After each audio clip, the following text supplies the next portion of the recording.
The council chamber floated high above the planet's surface, a ring of glass and steel that looked out into the endless dark. Ships passed quietly in orbit outside, but inside the hall, voices clashed like weapons. The Ninth Fleet was preparing to leave, and not everyone agreed with where it was going. Earth's ambassador stood in the middle of the chamber. His voice was calm, but there was a sharp edge behind every word. He spoke of warnings, of ancient records written long before. Most of the other races had even left their homeworlds. He told them of a sector of space where ships vanished without a trace, where signals went dark, where nothing ever returned. "This is not a myth," the ambassador said. His voice carried across the chamber, firm and steady. "Our people have seen this before. It is not pirates, not storms, not a trick of navigation. Something waits in that dark. If the fleet enters, it will not come back." Across the table, the other delegates shifted. A captain from the Arkan species laughed, the sound harsh and metallic. His armor gleamed in the chamber light as he leaned forward. "Humans and their ghost stories," the captain said, "always afraid of the dark, always whispering about dangers no one else has ever seen." Several others nodded. Some smirked. They saw Earth as young, reckless, and too cautious at the same time. Humanity had risen fast in the last century, spreading across the stars, but many still thought of them as outsiders. But the humans had survived wars, plagues, and the silent cruelty of space itself. Their warnings came from hard lessons written in blood. Still, no one wanted to listen.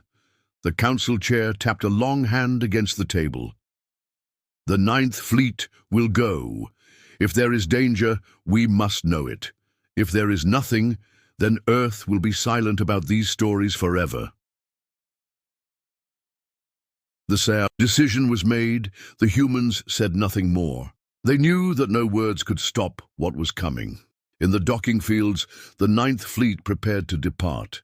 Giant carriers floated like dark mountains above the planet. Smaller escort ships lined up in formation, engines burning with bright blue light. Thousands of soldiers boarded, full of pride and confidence. They called themselves the strongest fleet in the galaxy. No enemy had ever broken them. Their weapons could shatter moons. Their shields could block the fury of suns. To them, Earth's words sounded like the muttering of old men around a fire. On Earth's observation deck, a group of human officers stood watching. They did not cheer. They did not clap. Their faces were grim, eyes fixed on the shining fleet, as if they were already staring at tombstones. One young officer whispered, "They should have listened."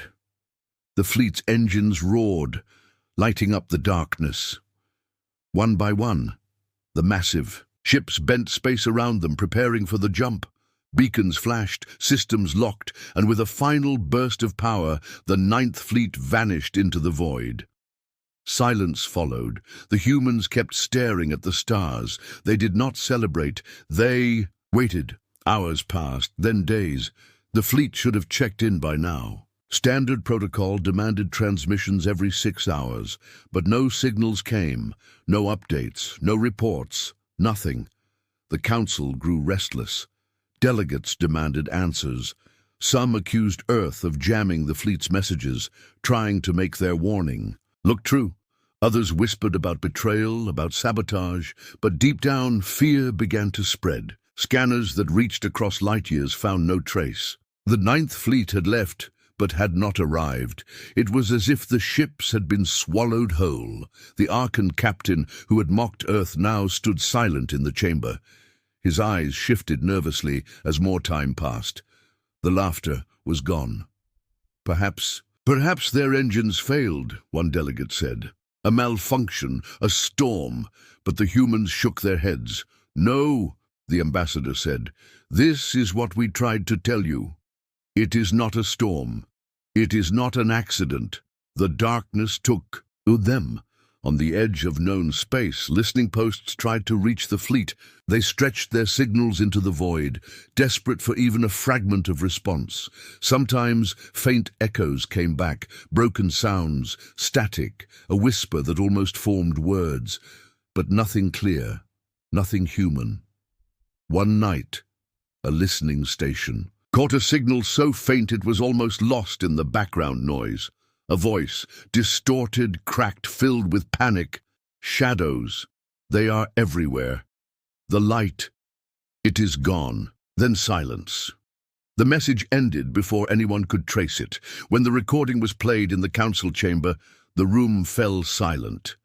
No one laughed this time. No one dared. Still, the council refused to admit failure. They demanded proof. They wanted ships sent to investigate. Earth refused.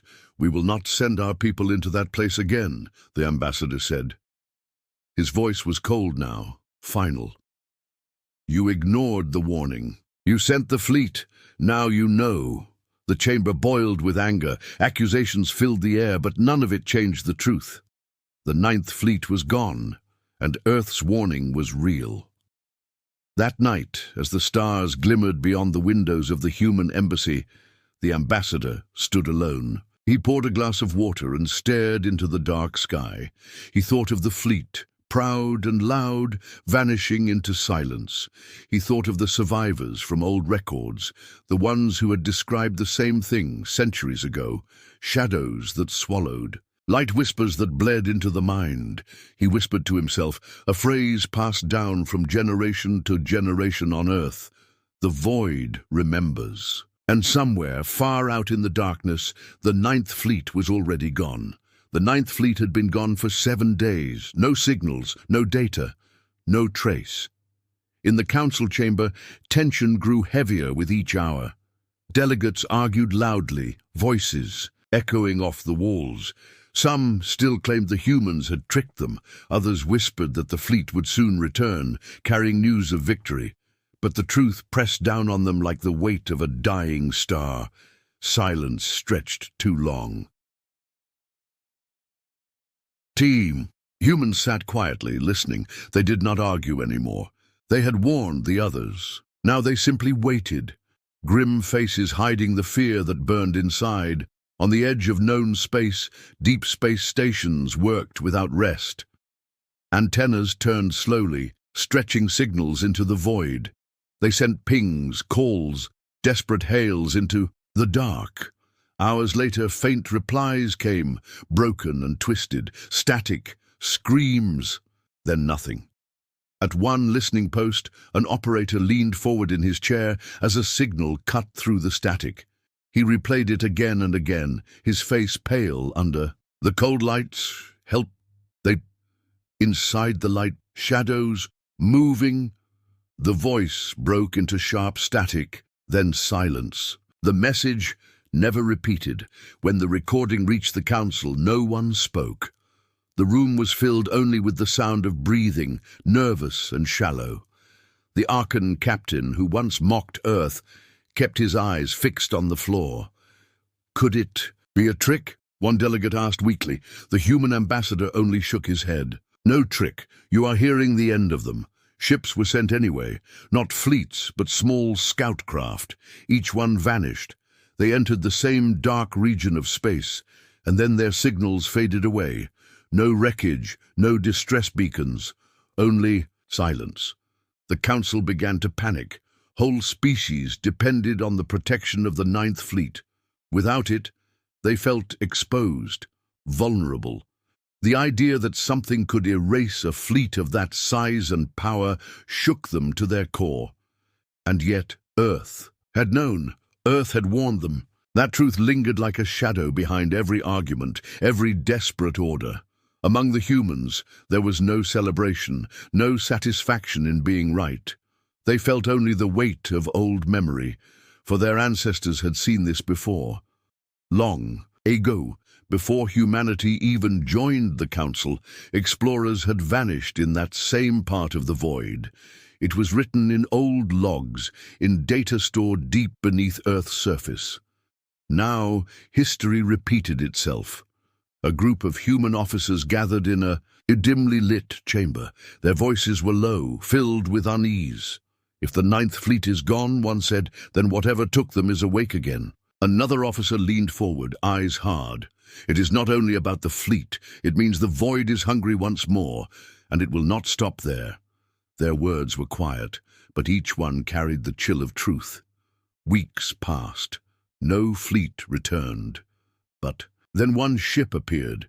It drifted on the edge of known space, scarred and broken, its engines dead, its hull blackened.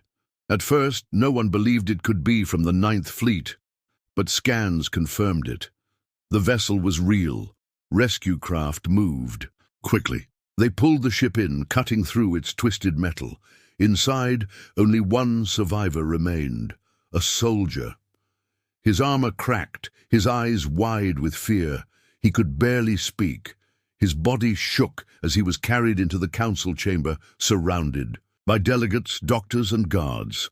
The soldier's voice was rough, broken, but his words cut through the air like knives. "They came from the dark," he said. "Not ships, not men, shadows. They swallowed us. Every light died. We fired. Nothing touched them. Nothing stopped them. They whispered inside our minds, telling us we were already gone." The chamber fell silent. Every delegate leaned forward, hearts frozen. The soldiers' eyes darted across the room, unfocused. They took the admiral first. His ship was gone in seconds, then the carriers, then the escorts, one by one, like candles snuffed in a storm. We tried to run, but the shadows followed. His hands shook, his voice cracked. "There is no escape. They will come for all of you. You should have listened." Before anyone could calm him, his heart gave out. The soldier died right there, his last breath vanishing into the still chamber. The council erupted into chaos. Some demanded war, some demanded retreat. Some begged the humans for answers. Earth gave none. The ambassador stood, his face like stone. "We told you what we knew. The void is not a place of conquest. It is not a place of life. It is hunger. It will not stop." The words spread across the chamber, chilling every heart. For the first time, the council felt powerless. Their greatest fleet had been swallowed whole, and not even the humans could save them. That night in the human embassy, officers debated what would come next. Some wanted to seal the borders, to cut off the dark region from all travel. Others believed it was already too late. One officer whispered, "If the void has woken, then it already knows where we are." The ambassador stared out the window, the stars sharp against the black.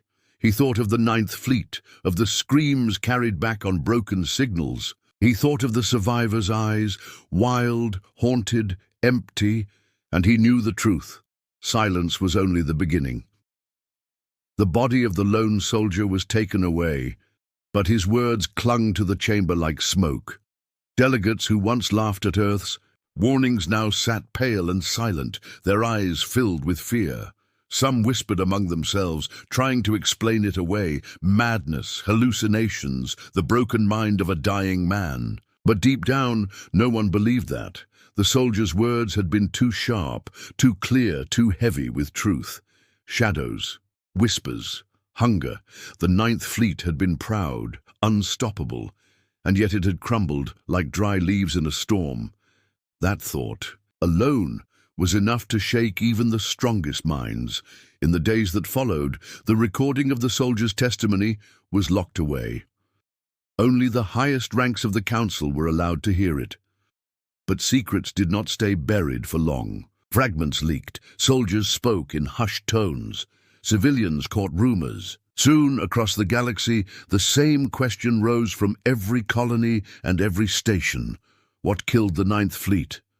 And in quiet corners, another question began to rise. What if it comes for us next? The humans held their silence. They did not celebrate being right. They did not gloat. But among themselves, they gathered in dark rooms, pulling out old records, maps, and logs, written long before most of the council races had left their homeworlds. One of those records told of The first time humanity had touched the darkness, it spoke of a colony ship that vanished without warning. Years later, a fragment of its hull drifted back, empty. No crew, no bodies, only strange carvings burned into the metal, marks that twisted in ways no hand should make. The survivors from other ships whispered of voices in the static, calling them by name, luring them into the void. That was why Earth had warned the Council. That was why they feared, and now it was happening again. A week later, another ship was found drifting near the border of the dark sector. This time, it carried no living crew, only corpses. But the corpses were strange. Their eyes were wide, their mouths open as if frozen in silent screams. Their skin was pale, marked with thin black lines that spread like veins of ink. When doctors tried to examine the bodies, their tools flickered and failed. Electronic equipment refused to work near the corpses, as if something unseen still clung to them. The ship's logs were worse. The recordings were broken, but pieces could still be played. At first, the crew spoke in calm voices, trying to keep order. Then panic grew. Weapons were fired, though no target was ever seen. Voices cried out, not in fear of what they saw, but in fear of what they heard. They are inside my head. I can hear them whisper my name. They are behind the light. The last log was only a scream cut off suddenly. After that, nothing. The Council could no longer deny the truth. Something beyond understanding had destroyed the Ninth Fleet, something that left only madness and silence behind. But they wanted answers. So, once again, they turned to Earth. The human ambassador stood before them, his face shadowed by the lights of the chamber. His voice was cold, almost bitter. "You asked what killed the Ninth Fleet," he said.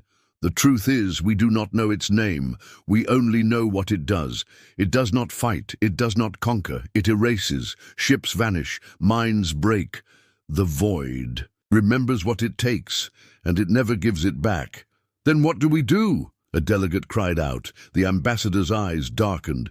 "You pray it stays where it is." But it did not stay.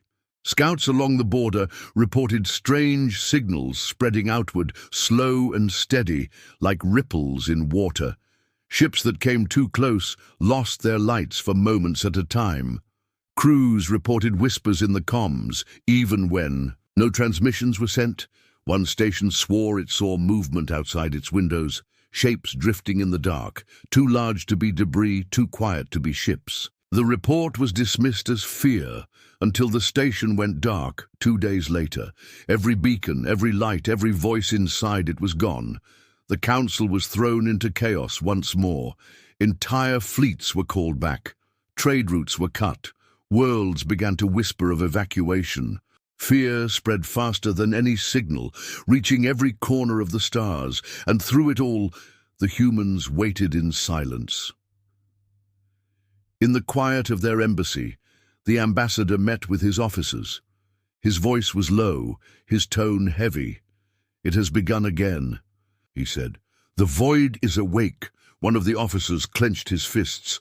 "We warned them. They would not listen. Now the whole galaxy will pay the price." Another leaned forward, whispering words no one wanted to hear. "If it spreads too far, there is nowhere left to run." The ambassador looked out the window, where the stars burned cold and distant.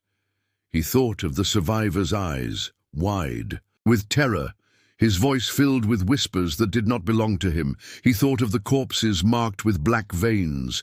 He thought of the Ninth Fleet, proud and unstoppable, now dust in the dark, and he knew the truth, that no one else dared to speak. The whispers were not just in the void anymore. They were already here. The council chamber was no longer a place of debate. It had become a place of fear.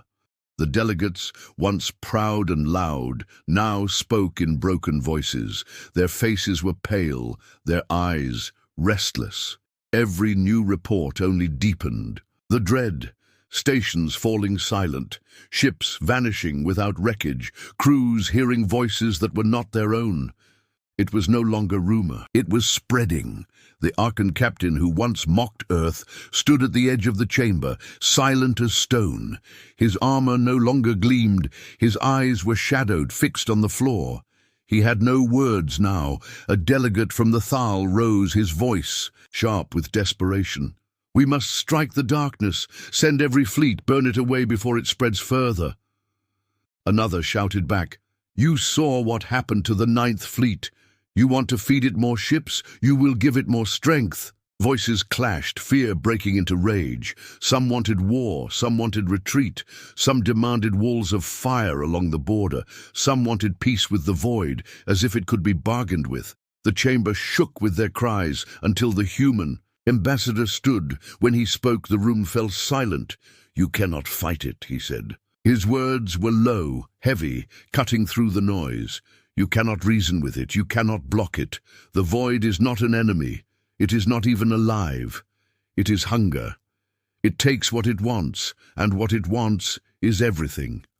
The delegates stared, their fear sharpening into anger. "Then you knew all along," one hissed. "You humans have seen this before. Why did you not tell us the whole truth?" The ambassador's eyes hardened. "Because you would not believe it. Because you would call us liars. Because that is what you always do." A heavy silence followed. For once, no one argued. That night, in secret halls deep beneath the human embassy, records were unlocked. Old files, old maps, old voices from centuries past. The logs of explorers who vanished. The recordings of survivors who returned half-mad. The evidence that humanity had carried in silence for generations. One recording flickered to life. A voice spoke in broken tones, words filled with fear. They came from behind the light. They wore no form. They whispered in the static. They told me I was already gone. When I looked around, my crew was gone. Their voices were in my head, but their bodies were not. I am alone. I am alone. The recording ended with a scream, then silence. Another file displayed strange symbols carved into metal fragments recovered long ago. The lines twisted in ways that bent the eye, as if they were not meant for human sight. Scientists had tried to study them. Some went blind, others went mad. The fragments were sealed away, locked in vaults where even light could not touch them. And now, the same marks had been found on the corpses of the fleet. The Council demanded to see these records. The humans refused. "It is not knowledge that will save you," the ambassador said coldly. "It is distance. Stay away from the void. Do not go back. Seal your borders. Pray it loses interest." But fear had already rooted itself in every heart. Across the galaxy, worlds stirred with panic. Civilians whispered of the 9th Fleet's fate.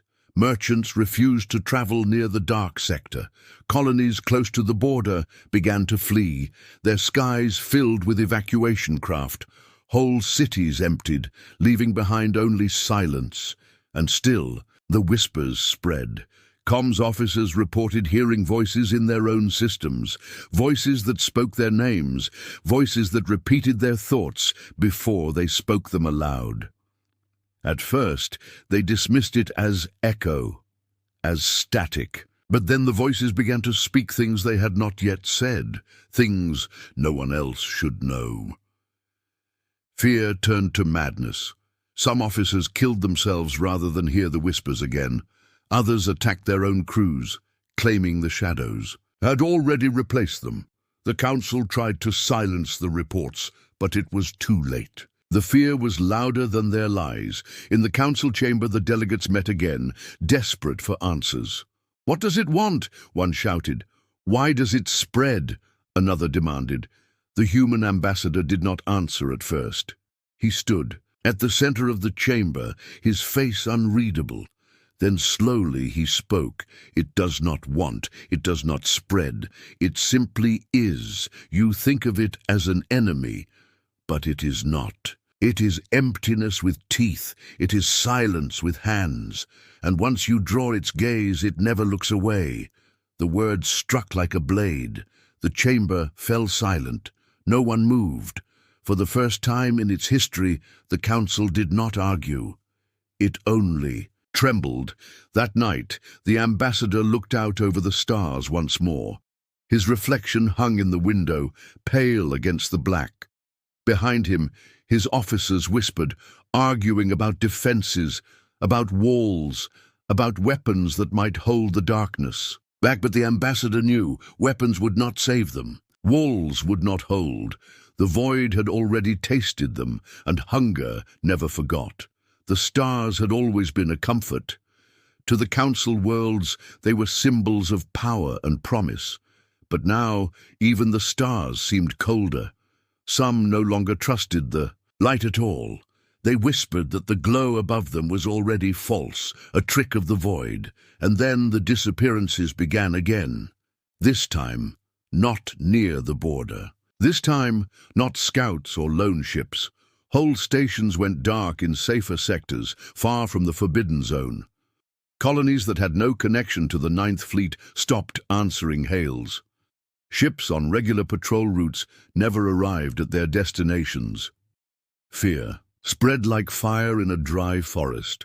At first, the council tried to deny it. They claimed technical failure. They blamed pirates. They silenced broadcasts, hoping panic would fade. But the truth could not be hidden. Refugees fled from stars once thought safe. Entire trade routes collapsed.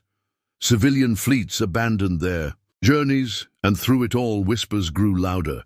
Comms channels carried voices even when the systems were powered down. Radios hissed with static that shaped itself into words. Ships that had never traveled near the void still reported shadows moving across their windows, blotting out the light for moments at a time. The council could no longer control the fear.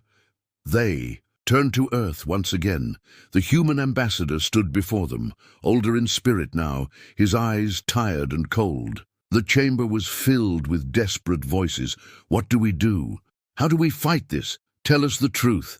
The ambassador let their voices die down before he spoke. There is no fight, he said. His voice was quiet, but it carried through the chamber like thunder. The Ninth Fleet is gone. Others are gone, and soon more will follow. You ask what to do, I will tell you. Remember your families. Remember your homes. Remember what it feels like to see the light of your own star, because soon you may not see it again. The room froze. The delegates stared at him, some in disbelief, some in rage, some in terror. You mean to say it is hopeless? One demanded. The ambassador's expression did not change. It is not about hope. It is about truth. The void does not stop. The void does not retreat. The void does not die. It remembers every star it touches. And it has touched you now. The chamber broke into chaos. Some shouted for war. Some shouted for surrender. Some wept openly. Others simply sat still, eyes empty, as if their spirit had already left them. But no order was made. No command was given. For the first time, the council was paralyzed by fear. That night, a strange transmission spread across every system at once. It was not sent from a ship. It was not sent from a station. It came from nowhere and everywhere, a whisper. At first it was faint, a soft static. Then words began to form, in every language at once. We are here. We are inside the light. You are already gone. Across the galaxy, billions heard it. Some fell to their knees. Some screamed. Some chose to end their own lives before the shadows reached them. The council tried to block the signal. They failed. The whispers slipped through every wall, every shield, every code. It was not a signal anymore. It was inside them, in the human embassy. The ambassador stood with his officers as the whispers filled the air. He closed his eyes. He had known this moment would come. One of the officers gripped the table. It has started. There is no escape. The ambassador nodded slowly. No, there never was. They stood in silence, listening to the whispers that would never end. On the outer rim, a planet fell silent. Its cities went dark. Its skies emptied of light. No bodies were ever found. Only empty streets, empty homes, and black marks carved into walls where words once had meaning. Another world followed, then another. The void was no longer a border, it was a tide. The council called for one last meeting, though most knew it was meaningless. The chamber was half empty now. Some delegates had fled, some never arrived. Some sat silent, their eyes glassy, their lips moving in rhythm with whispers no one else wanted to hear. The human ambassador spoke one last time. This was never about power, never about war. It was about survival. You asked why Earth was cautious, why Earth feared the dark. Now you know. The void is not our enemy. It is not your enemy. It is the end of all things. He paused, his gaze sweeping across the chamber. And the end has already begun. Outside, beyond the glass of the chamber, the stars flickered. For a moment, they seemed to blink out, one by one. Then darkness pressed against the windows, swallowing the light, and the galaxy knew the truth at last. The Ninth Fleet had not vanished into darkness. It had only gone first.